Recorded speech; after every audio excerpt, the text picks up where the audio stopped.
Olá, como vai? Seja bem-vindo ao Saber Direito Debate. Hoje vamos nos atualizar sobre recursos trabalhistas. A nossa convidada é a advogada Kélia Amorim, professora de Direito e Processo do Trabalho. Professora, muito obrigado pela sua presença aqui no nosso programa. É uma enorme honra participar aqui do programa tão importante para o judiciário e para as pessoas que atuam também no judiciário trabalhista brasileiro. Tá certo, a gente sempre começa pela trajetória dos nossos convidados. No seu caso, como é que o direito surgiu?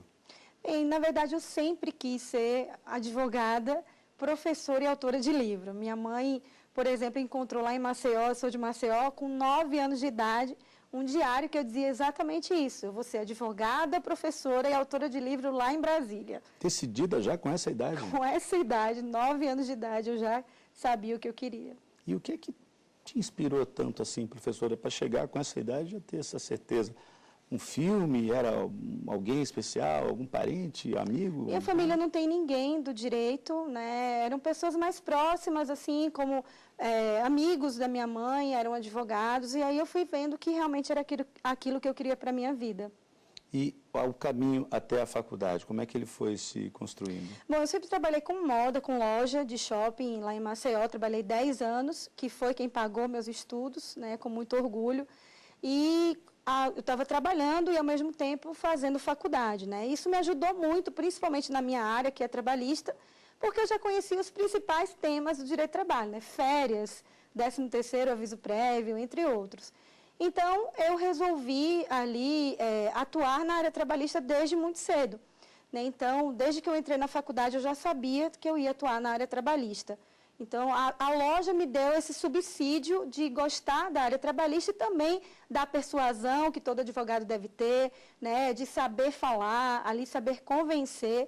Então, isso tudo eu devo realmente ao varejo. Já foi ganhando uma musculatura ali de advogada nesse trabalho. Exatamente. Os meus professores sempre falavam isso, Kelly, você vai se dar muito bem na advocacia porque você tem esse poder de persuasão, você sabe falar, você sabe convencer as pessoas, então você vai se dar muito bem. Os professores lá já falavam isso mesmo. Os professores também foram decisivos nesse processo assim, de consolidação dessa profissional? Com certeza. Eu sempre falo para os meus alunos, principalmente de universidade, que o professor ele tem um condão de fazer com que você se apaixone ou desapaixone pela matéria.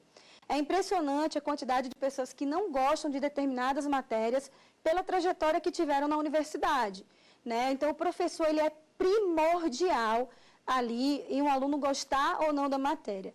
E eu brinco que eu sou tão professora, que eu nasci no dia do professor. Eu nasci 15 de outubro, né? Porque eu realmente nasci professora, eu amo a docência com todas as minhas forças. A senhora já começou a dar aula logo depois da faculdade? Me fala da sua experiência. Uma vez que recebeu o canudo, o que aconteceu na sua vida? Bom, eu me formei no dia 26 de setembro de 2006, né? Há quase 11 anos atrás. E eu formei num dia e vim para Brasília no outro dia, sem conhecer nada, sem conhecer ninguém, sem nunca ter vindo aqui. Que loucura, professor. Porque eu tinha certeza que aqui era meu futuro, mesmo sem conhecer ninguém. Sou muito sensitiva, né? Eu sou muito apegada a Deus, tenho muita fé, então eu sabia que meu futuro ia ser aqui. E chegando aqui, vim sem conhecer ninguém, sem nada. Nessa época não podia fazer OAB antes da formatura e eu vim com um dia de formatura, né? Então eu peguei o canudo num dia, vim no outro, numa carona de avião. E na primeira semana que eu estava aqui, eu já arrumei um emprego num escritório de advocacia. E essa advogada, dona do escritório, ela dava aula, mas ela estava muito cansada. E ela começou a me indicar para as aulas. Eu entrei, inclusive, no lugar de um professor que tinha viajado, né, para substituir em cursos mesmo, um curso de treinamento de RH. E as pessoas já olharam para mim com um certo preconceito, dizendo que eu era muito nova, né, para dar aula. E aí eu fui conquistando, na verdade, tanto que no final eles pediram para eu dar todo o restante do curso. No final me deram um buquê de flores para pedir desculpa, porque tiveram preconceito com a minha idade. Conquistou o território. Conquistei o território. E daí foi só sendo convidada para palestras nacionais, para cursos nacionais. Eu dou aula online, presencial, em 6 estados do Brasil, né? E para a universidade, que eu dou aula também há 8 anos. Eu dou aula em universidade aqui em Brasília. Só diria que é um tipo de trajetória que pode inspirar muitas mulheres, jovens, em qualquer profissão, não necessariamente no direito? É possível ir atrás do seu sonho? Sem dúvida. Eu sempre acreditei muito em mim. Eu acho que isso é um diferencial. As pessoas que eu treino, porque eu também tenho um curso, uma veia de coaching, apesar de não ser coaching em si, mas eu uso isso nas minhas aulas, elas desacreditam nelas mesmas. É incrível, assim, quando eu vou treinar alguém que diz, olha, professora, eu quero muito ser juiz, mas eu sei que isso é praticamente impossível, já vai ali justificando da impossibilidade do seu sonho.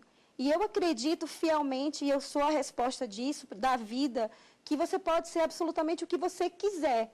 Para isso, você basta ter comprometimento e realmente ali fazer o que tem de ser feito, porque as pessoas querem a vitória, mas não querem pagar o preço.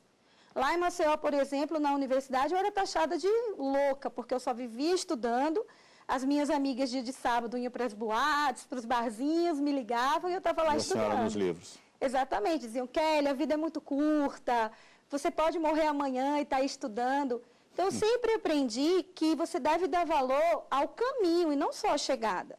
A partir do momento que você der valor ao caminho, você ficar ali satisfeito, tiver prazer com aquele caminho, com a sua caminhada, certamente, quando vier a chegada, ela será muito mais saborosa, porque você já teve essa apreciação do caminho. As pessoas querem o sucesso, mas realmente não querem pagar o preço. Então, o segredo é ter comprometimento com o que você está fazendo, além de acreditar bastante no seu potencial. Então, além de acreditar no seu potencial, ser comprometido, o que mais é preciso para ser um bom advogado trabalhista? Olha, além do conhecimento, porque é uma área que muda muito, tem muitas súmulas e orientações jurisprudenciais, é uma área que tem mais jurisprudência do que a própria lei. Enquanto nós temos 922 artigos na CLT, nós temos mais de 1000 súmulas e OJs. Muitas vezes eu vejo o despreparo das pessoas. As pessoas vão para a área trabalhista porque é uma área mais rápida. Então, conhecimento é fundamental. Segunda coisa, se colocar no lugar das pessoas, não só pensar em dinheiro. O dinheiro é a consequência de um trabalho bem feito. Se você fizer um trabalho focado, comprometido, pensando em quem você está atendendo, com certeza o dinheiro virá. Mas eu vejo pessoas que vão para a área trabalhista, eu só quero ganhar dinheiro aqui. E não é assim. Você tem que se colocar no lugar do outro, ter empatia.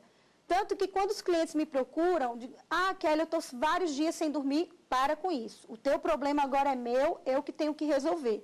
Se colocar no lugar do outro, além do conhecimento. Eu acho que isso é primordial. Tá certo. Professora, vamos ao nosso primeiro intervalo? Vamos. Perfeito. É a primeira pausa aqui no Saber Direito Debate. Nós voltamos daqui a pouquinho. Até já.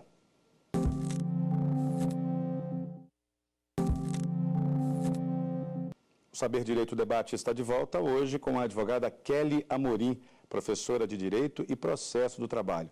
Professora, qual foi o seu propósito com esse curso exibido ao longo da semana aqui na TV Justiça?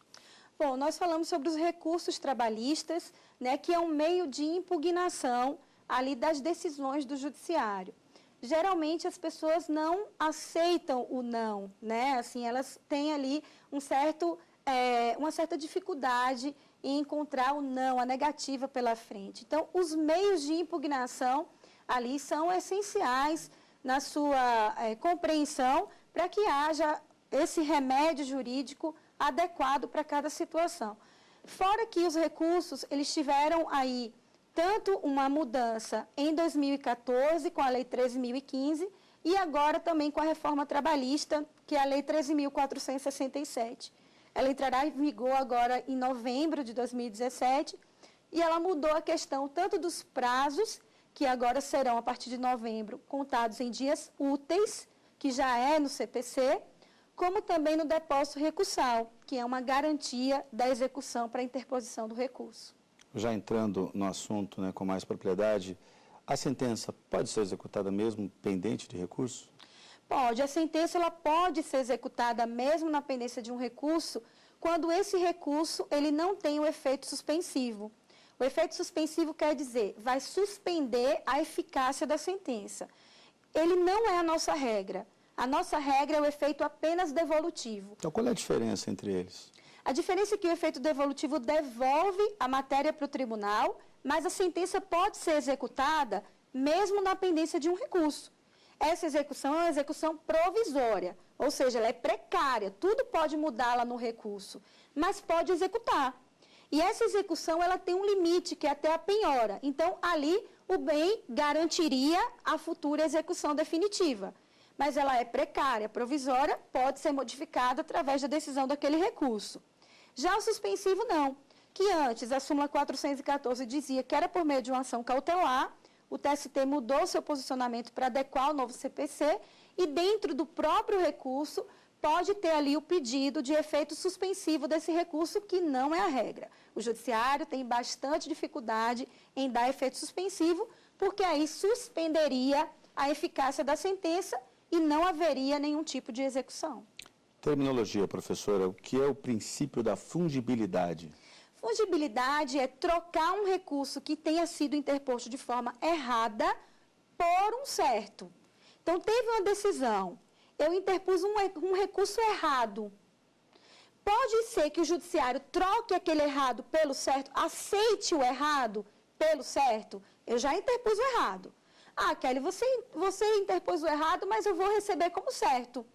É a fungibilidade. Então, ele é aplicável ao recurso trabalhista? Ele é aplicável de uma maneira muito restrita, está na jurisprudência trabalhista, na OJ 69 da SDI 2 e na súmula 421, mas ele é muito restrito.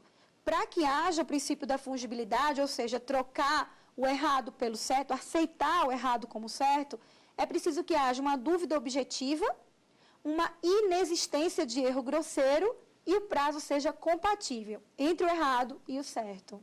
A gente tem que pagar para recorrer, professora? Sim, no processo do trabalho nós temos o preparo, que são as custas combinado com o depósito recursal. As custas são ali na fase de conhecimento, que é aquela fase em que o Estado juiz vai dizer quem tem ou não razão. Ela é em 2% sobre o valor da condenação ou da causa, dependendo de cada situação. Mas tem um valor ali, limite, que a reforma trabalhista trouxe, que é 4 vezes o benefício da Previdência Social. E o depósito recursal, que visa garantir a execução.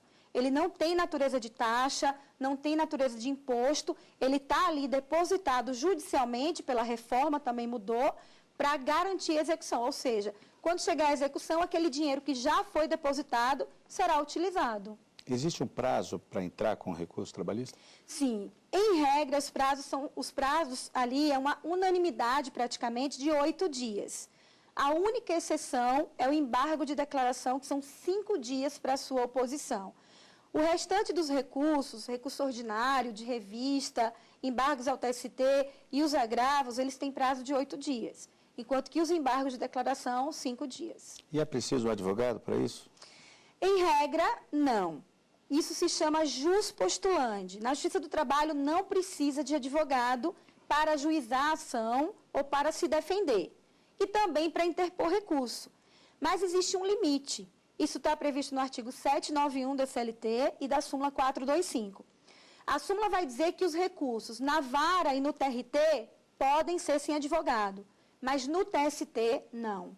No TST não pode interpor recurso sem advogado. E também não pode ajuizar a ação cautelar ou mandado de segurança e ação rescisória sem advogado. Uma decisão pode ser alterada por força dos chamados embargos de declaração? Sim, nós temos o efeito modificativo nos embargos de declaração. Mas quando o juiz perceber que aquela decisão vai gerar, a decisão dos embargos, vai gerar uma modificação no julgado, ele deve chamar a parte contrária para se manifestar sobre esses embargos de declaração. A senhora falou sobre o recurso de revista, o que ele é exatamente? O recurso de revista é um recurso de natureza extraordinária, que somente é julgado pelo TST. É um recurso que, como regra, ele visa uniformizar a jurisprudência nacional. E uma coisa importante, que a súmula 126 não terá reexame de fatos e provas. Tem uma outra pergunta aqui sobre o dissídio coletivo. O dissídio coletivo iniciado no TST, ele comporta recurso? O dissídio coletivo ele pode ser iniciado ou no TRT, quando é uma questão apenas regional, de um TRT, ou no TST, quando ele englobar mais de um TRT. Se ele começa no TRT, cabe recurso ordinário para o TST. Se ele começa diretamente no TST, ele começa na sessão de dissídios coletivos.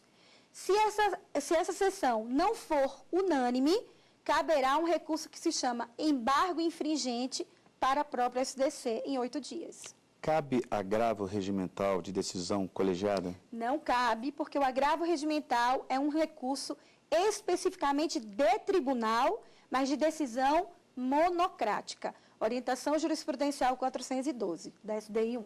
Vamos a mais um intervalo, professor? Vamos Depois sim. de tantos esclarecimentos, né? Vamos sim. Tá certo. Daqui a pouquinho a gente volta com o Saber Direito Debate. Em instantes, não saia daí.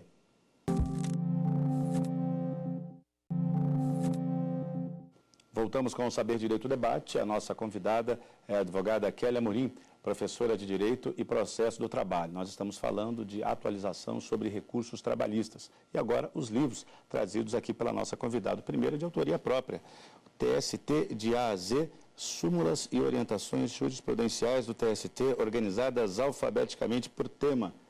O que a senhora pode falar sobre esse livro?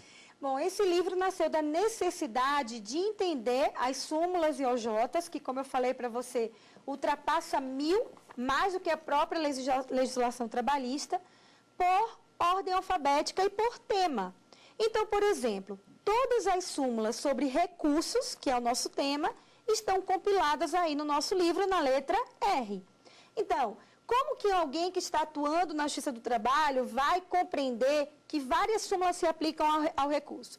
Por exemplo, se eu dissesse aqui para você, pega a súmula 86, a 128, a 161, a 245, a 426. Então, o que eu fiz? Compilei as súmulas e OJs por tema em ordem alfabética.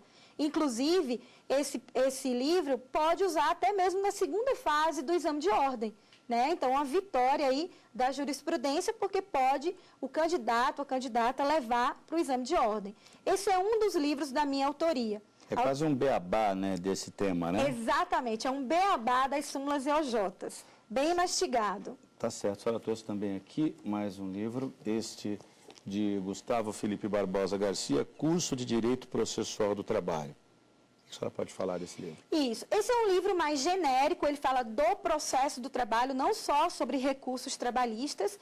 O professor Gustavo Felipe Barbosa é um dos grandes autores do Brasil em processo. Nós temos vários outros muito bons, como o professor Carlos Henrique Bezerra, como o professor Mauro Schiavi, que eu também trouxe um livro dele. Então, tem vários autores muito bons. O professor Ellison Miessa. Esse fala, de um modo geral, o processo, porque muitas vezes as pessoas têm dificuldade em entender o processo, que é muito mais complexo que o direito material. Então, eu trouxe uma forma generalista que também ele traz a parte de recurso, claro. Tem algum aspecto, professora, desse livro, assim, que ele pode ajudar muito um determinado público do direito? Ele é um livro muito didático. Ele é um livro para quem estiver lendo realmente vai entender a matéria. Por isso que eu gosto tanto desse livro. É um livro que dá para compreender a matéria de uma forma didática. Tá certo. A senhora trouxe também aqui, de Mauro Schiavi, Recursos no Processo do Trabalho, de acordo com o novo CPC. E este? E esse é específico sobre os recursos. Então, quando um livro é específico, naturalmente, esse livro aprofunda mais o tema. Ele só vai cuidar de recurso, desde o seu conceito, passando pela sua classificação, passando ali pelos seus efeitos e princípios, até chegar os recursos em espécie, que também foi alvo do nosso curso aqui gravado no Saber Direito. Já tem que ter um repertóriozinho para entrar nesse livro aqui, ou não? É para iniciados, né? É o ideal que se tenha uma base, porque é o que eu sempre falo, o processo, ele é uma linha do tempo. Se eu não entendo, por exemplo, um dos principais ali, uma das questões iniciais do processo, que é princípio, eu não entendo o processo. Se eu não entender a organização judiciária da Justiça do Trabalho, eu não vou entender processo na fase recursal. Eu não sei, por exemplo, que a primeira instância é a vara ou juiz do trabalho, a segunda é o TRT, a terceira é o TST. Como que vai entender o recurso em si? Então, quando um livro é específico, realmente precisa ter uma base. Sistema dos recursos trabalhistas, de acordo com o novo CPC, Manuel Antônio Teixeira Filho. a senhora procurou trazer obras que já estejam alinhadas, né, com o novo Código de Processo Civil. Sem dúvida, porque o Código de Processo Civil ele é aplicado de maneira subsidiária à CLT. Isso é um princípio do processo do trabalho. Quando a CLT é omissa, existe uma compatibilidade, isso na fase de conhecimento, o processo comum será subsidiário, ou seja, será colocado, será proposto no lugar da CLT, porque ela é omissa e existe essa compatibilidade. Então, subsidiariamente, eu vou aplicar o processo comum. Se for na fase de execução, a subsidiariedade, em segundo lugar, está na LEF, na Lei de Execução Fiscal. Só depois disso, se a LEF continuar omissa e houver compatibilidade, que se vai para o processo comum. Isso está no artigo 769 e 889 da CLT. A gente não falou a respeito, mas aqui, estou vendo no livro, também está prevista a interposição de recurso por meio eletrônico. Sim, sim. Na verdade, hoje o PJE já é uma realidade nacional, é uma lei de 2006, é a Lei 11.419 de 2006, e a Justiça do Trabalho realmente utiliza o sistema PJE.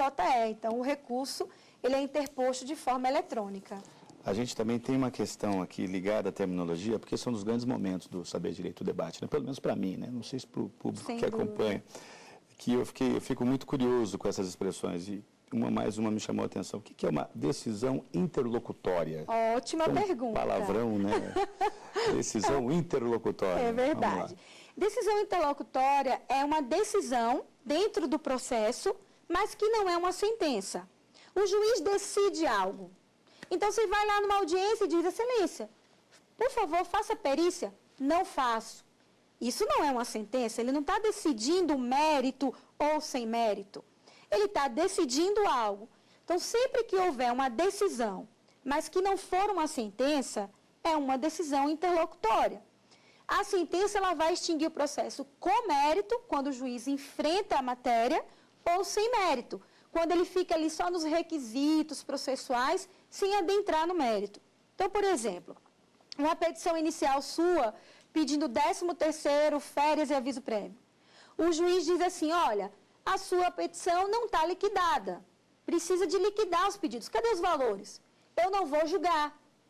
Isso é uma sentença porque extingue o processo sem mérito, porque ele não foi para o 13º, não foi para as férias. Mas se ele julgasse, olha, sua petição está ok, está tudo tranquilo, mas eu não vou te dar nem 10º, nem férias, nem aviso prévio. Ele julgou o mérito. Isso é uma sentença. Mas quando ele decide algo no processo que não é essa sentença, é uma decisão interlocutória. Excelência, eu trouxe aqui minha testemunha. Ouve? Não vou ouvir. Decisão interlocutória. Tudo que for decisão no processo, que não for sentença, é decisão interlocutória. Para encerrar, professora, bem rapidamente, baseada na sua experiência, dia a dia como advogada trabalhista, a senhora acredita que pode vir aí uma enxurrada de ações devido a essas mudanças na legislação? Com certeza. A reforma trabalhista, né, que vai entrar em vigor agora em novembro de 2017, ela certamente trará aí um número expressivo de ações trabalhistas. Até mesmo antes disso, porque quando entra em vigor, muitos direitos foram abalados pela reforma trabalhista, como, por exemplo, a retirada das horas de itineres, horas de itinerário, o banco de horas feito de forma individual entre empregado e empregador, o trabalho intermitente e tantas outras coisas. Com certeza vem aí um número expressivo de ações trabalhistas. Professora, muito obrigado pelo seu tempo, pelos esclarecimentos aqui no Saber Direito Debate, viu? Muito obrigado mesmo. Muito obrigada, foi uma honra enorme. O Saber Direito Debate fica por aqui, mas você pode rever esta edição na internet. Acesse tvjustiça.jus.br. Edições anteriores também estão disponíveis lá. Perguntas e sugestões podem ser enviadas para o nosso e-mail, saberdireito@stf.jus.br. Muito obrigado pela companhia. Até semana que vem.